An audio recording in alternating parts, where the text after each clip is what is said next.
ভিডিওটা অনেক দিন আগের। গ্রাম থেকে ঈদের সময় যখন আসছি তখন আমার আম্মা একটা হাঁস জবাই করে কেটে দিয়েছিল। তো আসসালামু আলাইকুম, আল্লাহর রহমতে নিশ্চয়ই সবাই ভালো আছেন, সুস্থ আছেন।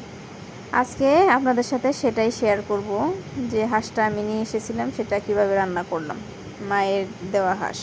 তো এদিকে পেঁয়াজ এবং গরম মশলা সব কিছু তেলের উপর ভালোভাবে ভেজে নিয়েছি। গরম মশলার মধ্যে এলাচ, দারুচিনি, তেজপাতা, লবঙ্গ।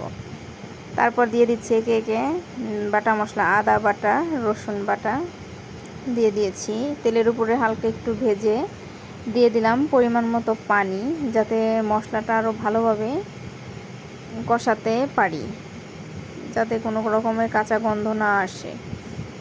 তারপর দিয়ে দিচ্ছি একে একে গুঁড়ো মশলা, হলুদের গুঁড়ো, তারপর দিলাম ধনিয়া গুঁড়ো পরিমাণ মতো এবং মরিচ গুঁড়াও পরিমাণ মতো দিয়ে সুন্দরভাবে তেলের উপর এটাকে কষিয়ে নিয়েছি বেশ অনেকক্ষণ ধরে।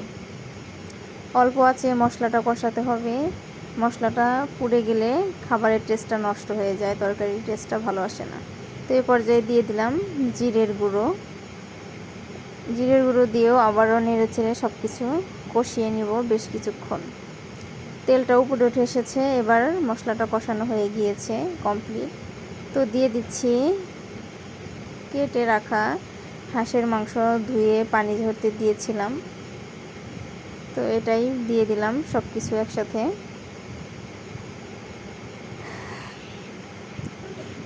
আমার আম্মা এটাকে ক্লিন করে দিয়েছিল। মাংস সব কিছু দেওয়া শেষ হয়ে গেলে সব কিছুর সাথে আবারও ভালোভাবে মিশিয়ে নেব। বেশ কিছুক্ষণ যাবৎ মশলার সাথে কষাতে হবে এবং মাংসটা যখন প্রায় 60% সিদ্ধ হয়ে যাবে তখন দিয়ে দিয়েছি আলু এবং পরিমাণ মতো ঝোলের জন্য পানি, রান্নাটা কমপ্লিট করার জন্য। এই তো আমার রান্না কমপ্লিট, আমি বাটিতে সার্ভ করে নিয়েছি।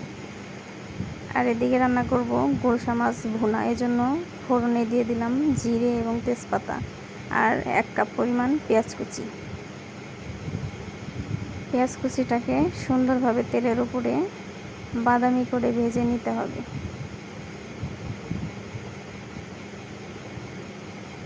বাদামি করে ভেজে নেব, তার জন্য আরও দিয়েছি পরিমাণ মতো লবণ এবং দিয়ে দিয়েছি এখানে আদা রসুন বাটা, হলুদের গুঁড়া, মরিচের গুঁড়া, ধনিয়া এবং জিরের গুঁড়ো সব কিছু দিয়ে মশলাটাকে কষিয়ে নিয়েছি। মশলা কষানো শেষ হলে এর মধ্যে দিয়ে দেব ধুয়ে রাখা গুলশা মাছ।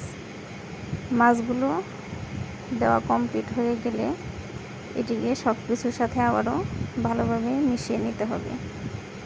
মিশিয়ে নেওয়া শেষ হয়ে গিয়েছে, এবারে দিয়ে দেব ঝোলের জন্য পরিমাণ মতো পানি।